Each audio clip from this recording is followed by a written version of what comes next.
Hello guys, welcome back.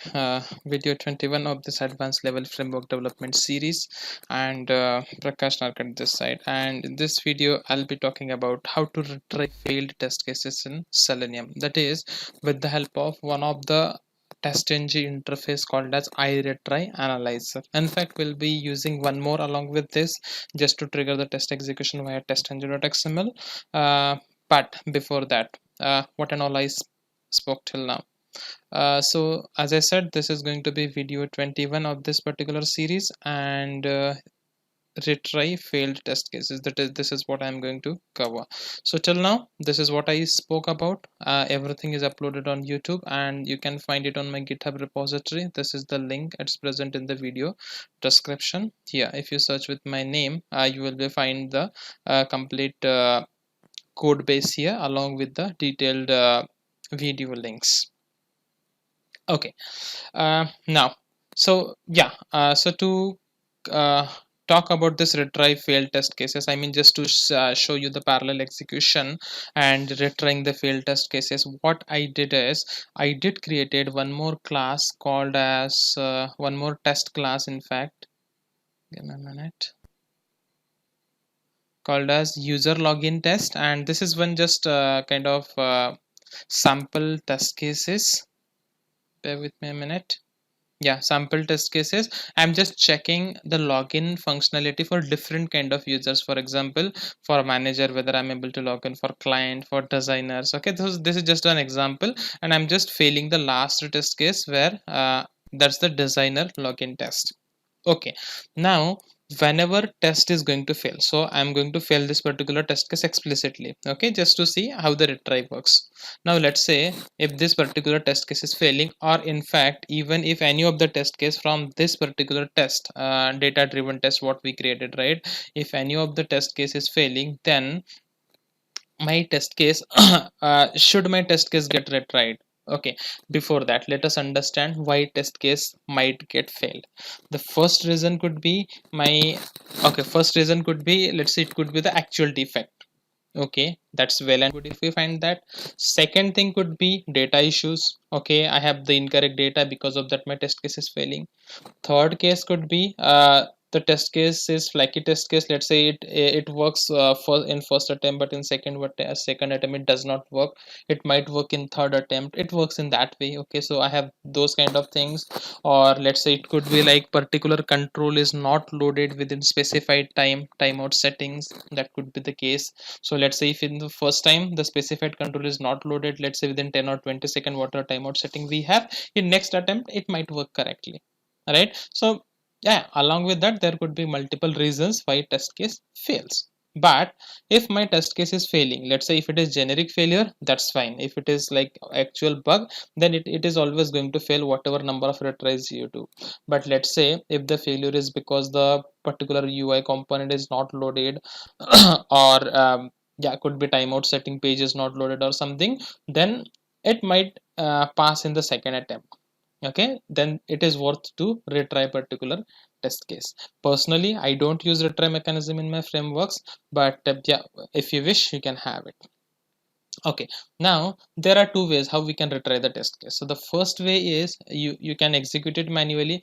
For example, if you go to the target folder, not target folder, if you go to the test output folder, here there would be one XML file called as testng-failed. So whenever you do any test execution run, it is going to generate a file called as test-output. In that file you will find your emailable report, that is your actual test engine report, execution report, and you will find some other details. Out of that, one of the thing is testng-failed XML. In this failed XML you will find what and all test cases are failed. So what you can do is, if you want to, let's say, execute all the test cases, all the failed test cases, the list will be here. You can simply right click on this testng failed XML and execute it as testng suite. Okay, so this is the one way how you can execute the failed test cases, but this is something you need to do manually. Okay, so let's say I don't want this approach. Now the second approach what we have is by using something called as IRetryAnalyzer. Okay, so IRetryAnalyzer is a TestNG interface.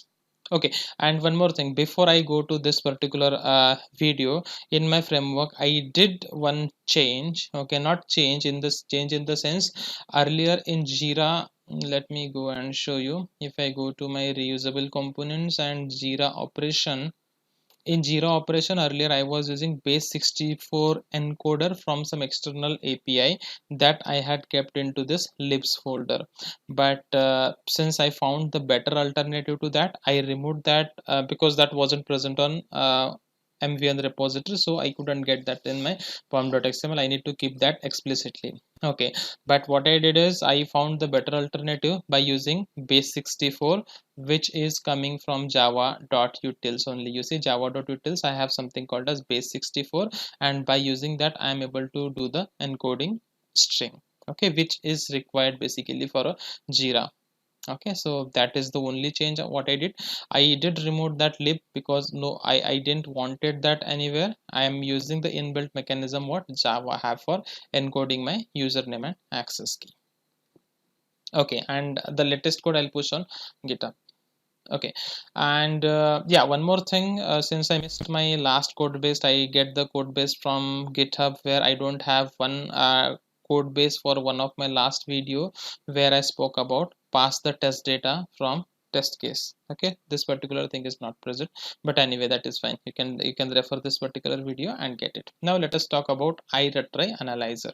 So I want to retry my failed test cases automatically. So for this I'm going to create a class called as RetryAnalyzer. Let me go to Eclipse and let me create a class with name TestRetryAnalyzer, and that is something I'm going to create under reusable component, or in fact I can create a new package itself for listeners, but anyway, that's fine. So I'll say TestRetryAnalyzer.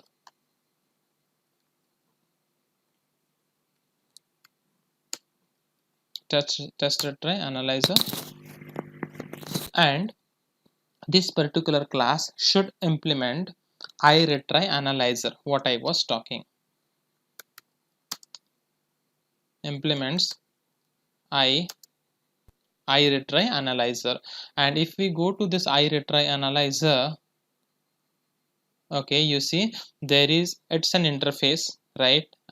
Because it starts from I, all the testng interface starts with I, and it has one unimplemented method, and the method name should be retry. What it tells, it returns true if the test methods has to be retried, fails otherwise.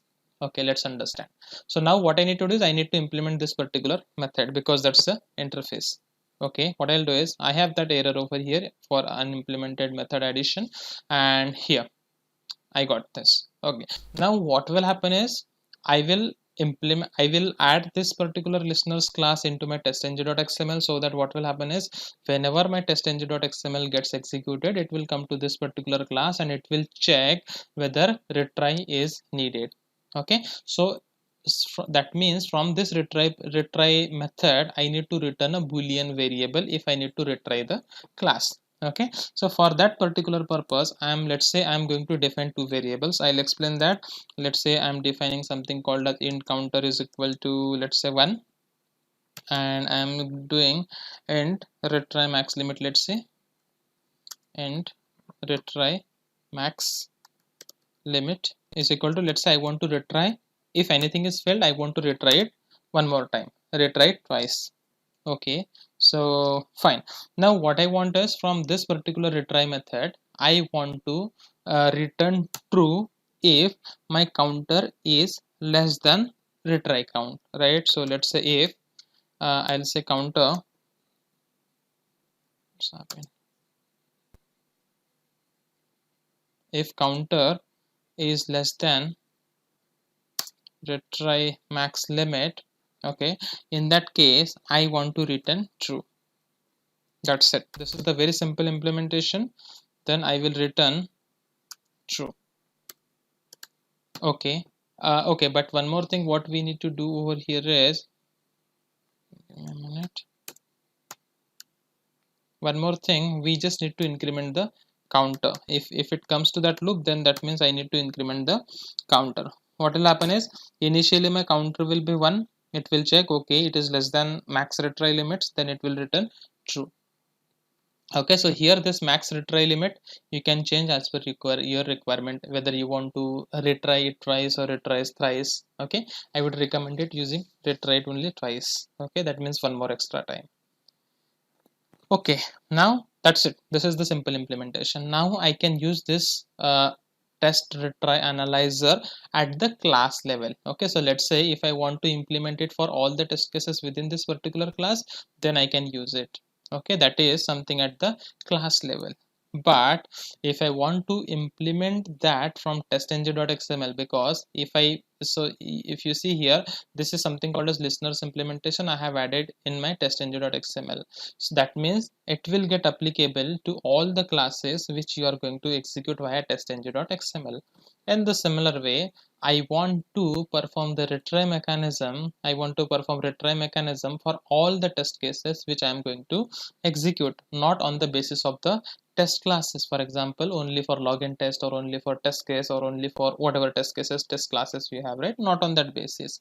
So in order to do that, we have one more interface called as IRetroAnalyzer transformer. Okay, how that is going to help us, let us see. What I'll do is I will create one more class, okay, and understand why I need this. I have already implemented IRetryAnalyzer. It simply return me either true or false, but that is not understood by testng.xml. Now in order to understood that by testng.xml, I need one more interface called as IAnnotation transformer. Okay, so let's see. Let me create one more class, and this time I'll name the class called as TestNG listener.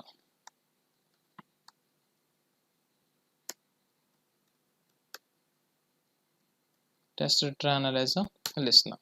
Okay, and as I said, I am going to implement something called as IAnnotation transformer.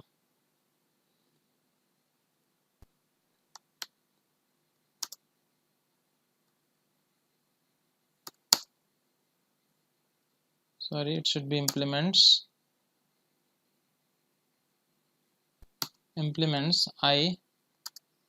IAnnotation transformer. Okay, and if you go to this IAnnotation transformer, there is a method called as transform. Okay, so this particular method we are going to implement. Okay, you see this particular method is not implemented. Okay, you can read this particular description. This method will give you the invoke chance to testng whatever. Okay, that is something what I already explained to you in order to pick it from testng, because you see it is extending ITestNG listeners. Okay, that is something related to your testng.xml file directly. Okay, so I'm going to implement this transform. Okay, now here it does not give me an error. What I'll do is I'll click here and I'll go to sources, and here I should have some option override implement methods, and which one I'm going to implement. The first one, it should be the first one. Okay, okay, and what I'm going to do in this particular method, here so now what is needed, I just need to tell to this IAnnotation transformer that okay, I want to retry my test case and my retry logic is present under TestRetryAnalyzer class. Okay, this is the logic, right? So what I will do is I will simply set RetryAnalyzer, where here under this transform method I will simply say this annotation. Okay, I'm going to do the setting at annotation level, and there should be a method called as set give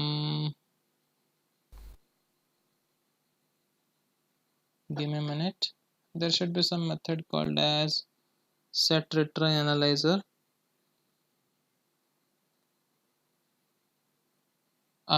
So here it should be I test annotation.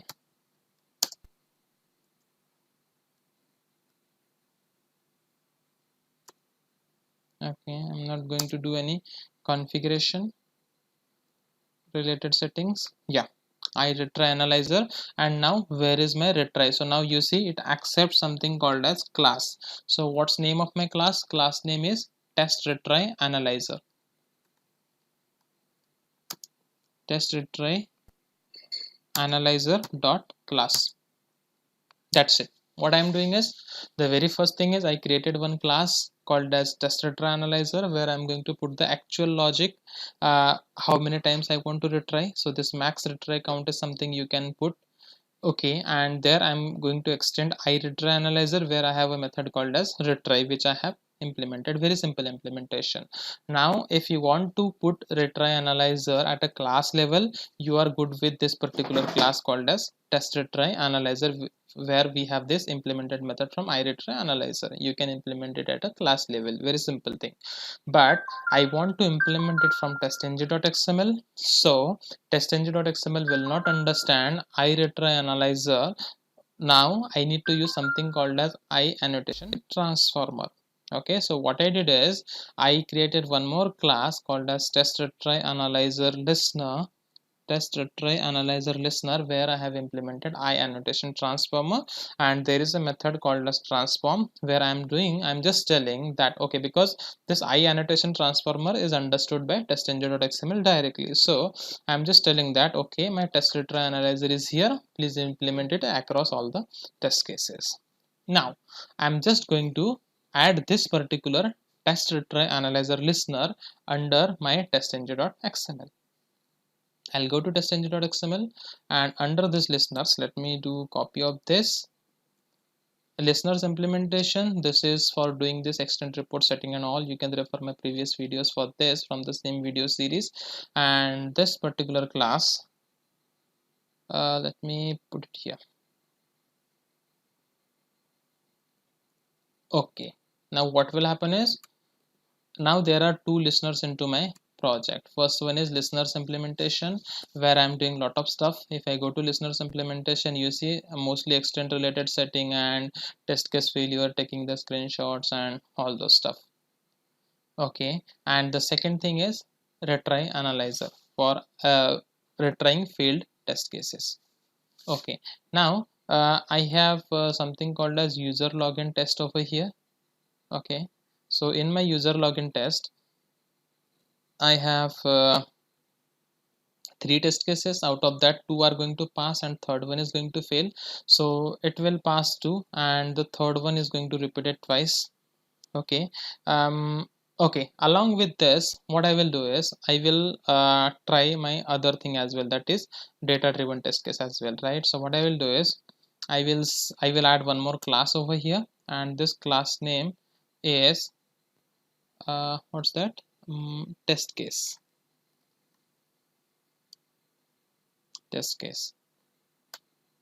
Okay, and fine.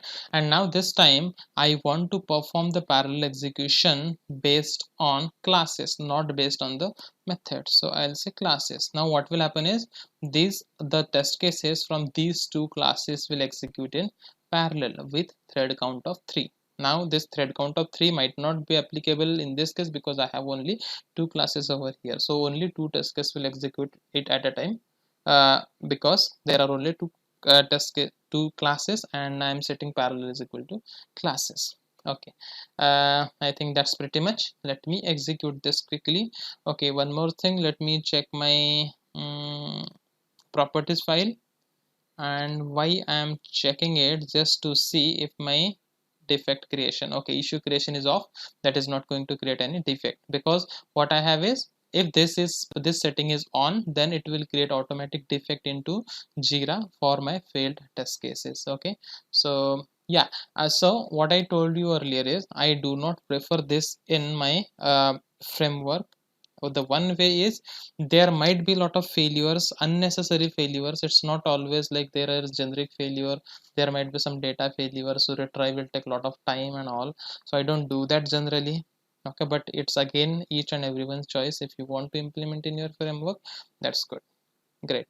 Let me execute testng.xml. In fact, I can execute it from pom.xml as well, but that's fine for now. Pom.xml we can play around with tomorrow when we'll talk about Selenium grid and Docker as part. Okay, so my execution is begun, and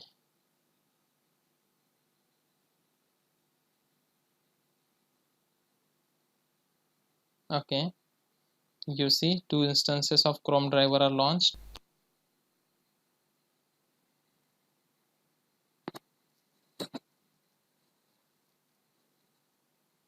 Okay, so this is the data driven test case what is running, and you see the second I mean in the second, from the second class, the one test case got passed, and this is the second test case, because that's just the login and close the browser. You see it is closed, but from the first class the test is still running, because the execution is happening parallel at the class level. That is, one test case from class 1, second test case from class 2.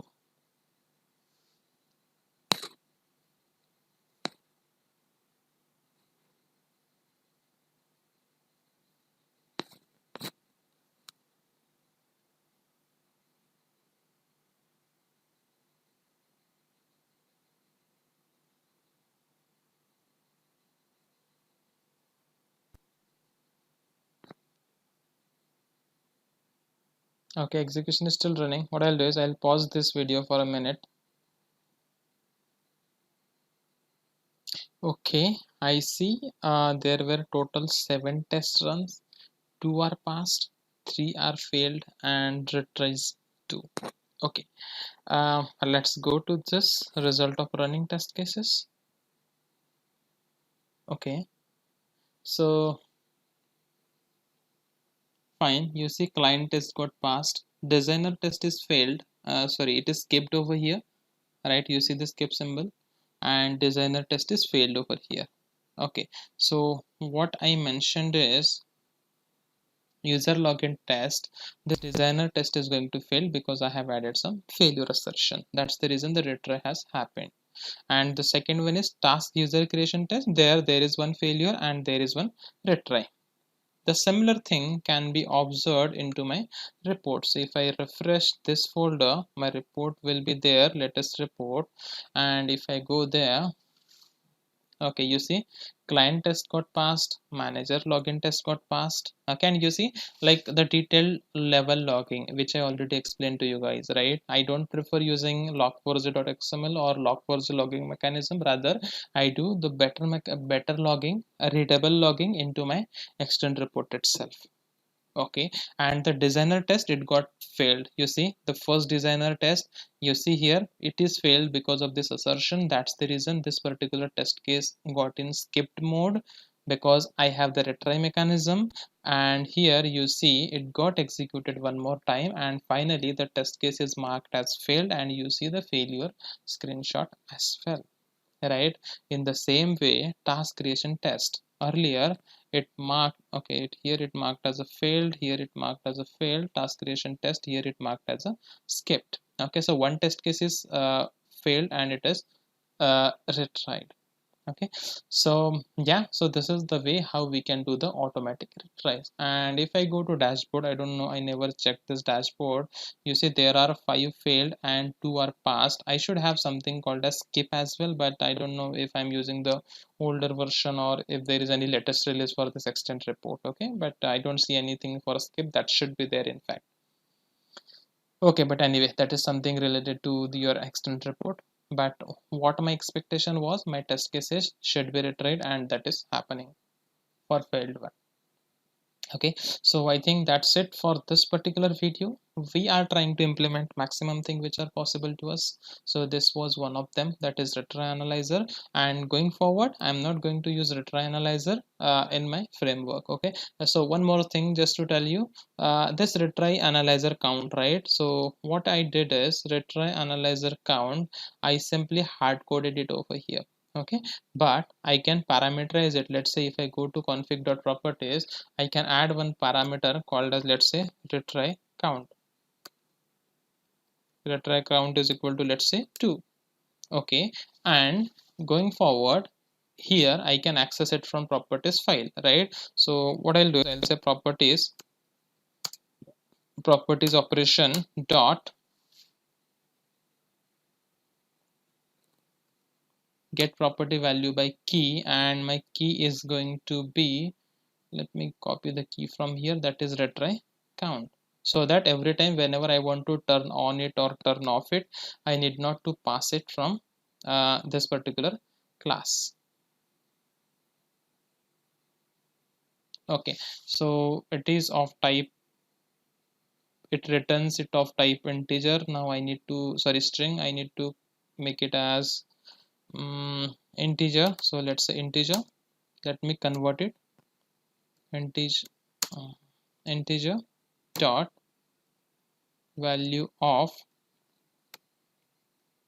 Okay, so I'm just doing typecasting, I'm just trying to convert.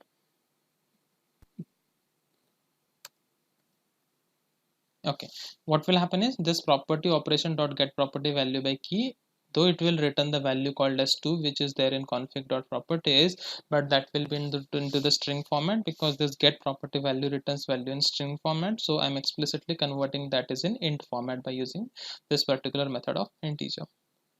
Okay, so now going forward, you can simply update this value. Let's say you want to retry your test cases twice, thrice, or you want to turn it off, make it 0. That's it. Okay, so I'm making it as 0, and that's it. I'm going to stop for this video, and in our next video we can plan for Selenium grid. Post that we'll start with docker is Selenium grid. Okay, so yeah, stay tuned. Thank you.